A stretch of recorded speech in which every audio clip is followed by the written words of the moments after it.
Avec l'ami Jean-Paul, donc qui est bénévole de l'APPMA La Corsie, qui est aussi animateur de l'école de pêche, qui aujourd'hui présente un stand de pêche aux silures avec une particularité qui est la pêche à la bouée. Donc il va nous expliquer ce que c'est, la pêche à la bouée. Alors, la pêche à la bouée consiste simplement à mettre la bouée à une distance très loin avec un poids au bout et pour maintenir le vif une distance voulue. Voilà. Voilà. Ensuite, on met un petit cassant, ce qui fait que quand le silure vient, avec la puissance, casse le cassant, et puis voilà. Mais en fait, voilà. En fait, si par exemple en rivière, vous voulez pêcher à 40 mètres avec le courant, on ne peut pas lancer un vif avec un flotteur. Donc on va positionner la bouée au milieu, à l'endroit où on veut pêcher, et on laisse un système, c'est-à-dire que la canne, on la tire, on l'accroche après comme ça, là, avec un petit système de cassant. Donc quand le poisson mord, eh ben, le cassant casse, et donc on voit la touche, la canne, soit le fil déroule, soit le détecteur sonne, enfin c'est ça le but, le truc. Le but de la bouée, c'est de mettre son vif où on veut, à l'endroit où on veut et à la profondeur où on veut. Voilà, tout simplement. Et est-ce qu'il faut des cannes spécifiques pour la pêche à la bouée?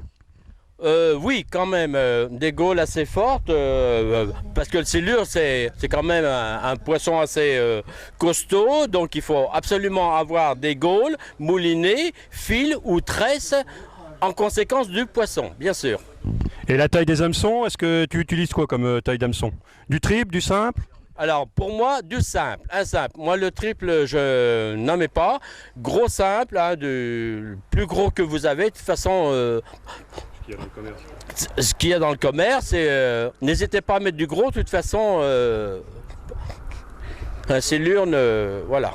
En fait, les hameçons, même un hameçon qui serait du taille 10-0, qui paraît hyper gros, quand vous voyez la gueule du silure qui baille, l'hameçon paraît tout petit.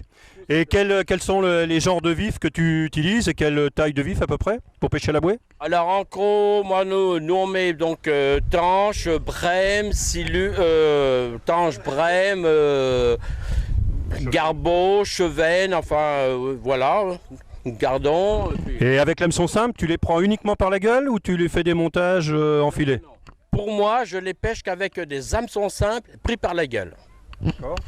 Et le fait qu'on ait qu'un hameçon 5 plutôt par rapport à un triple, il n'y a pas de plus de chances de décrochage ou de rater au ferrage? Alors j'ai eu quelques décrochages, mais franchement pas beaucoup. Avec un gros simple, vraiment quand il est en gamme, on l'a. Donc Jean-Paul, on sait que tu es un spécialiste depuis longtemps du silure, puisque tu le pêches depuis des années. Tu pêches en Loire, tu pêches en Allier. Si on peut te demander ton record? 2,17 m pour 70 kg. Et tu prends combien de silures par an à peu près? À peu près 15 à 20, ça dépend des années. Et la meilleure période pour le silure? Alors juillet-août, quand il fait très très chaud. D'accord. Et tu préfères pêcher dans des endroits profonds, peu profonds? Parce qu'on dit qu'en Loire, il n'y a plus trop de fosses profondes. Comment tu pratiques exactement? Alors pour moi, c'est peu profond maintenant, parce que tous les gros que moi j'ai pris, ça n'a jamais été dans les fosses. Donc dans des endroits de 1,50 m, 2 mètres d'eau maximum. Et quand tu pêches le silure avec des gros vifs comme ça, est-ce qu'il t'est arrivé de prendre autre chose que des silures? Oui, il m'est arrivé de prendre des gros cendres. Eh oui. Pas de brochet? Pas, non, non. Pas d'anguille non plus? Non plus. D'accord. Et si aujourd'hui un jeune qui voudrait se mettre au silure, quel conseil tu pourrais lui donner?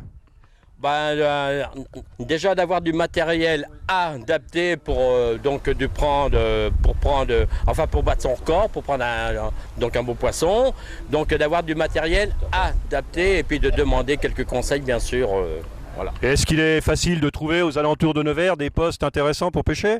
Alors sur Nevers et Fourchambault, on a absolument beaucoup de postes pour pouvoir pêcher, oui, absolument.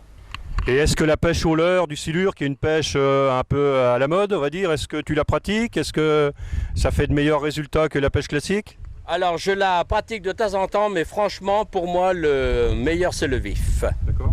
Et est-ce que tu pratiques la pêche au verre quand le vif n'est pas encore ouvert en début de saison? Est-ce que ça donne de bons résultats? Alors oui, je pêche le silure donc au verre et ça donne d'excellents résultats. Ah oui, alors là franchement oui. Dès le mois d'avril, dès le début de saison? Dès le mois d'avril, dès que la Loire commence à être pêchable, au ver de terre, oui. Franchement. Si aujourd'hui on te demande le meilleur coin à silure de la région, est-ce que c'est indiscret ou tu nous fais une réponse langue de bois? Je ne peux pas répondre. Bon, pour la petite histoire, je sais qu'il fréquente beaucoup le Loire et l'Allier. Et puis bon, comme les Sanchester, il va pas bien loin. Donc il pêche pas loin de Nevers.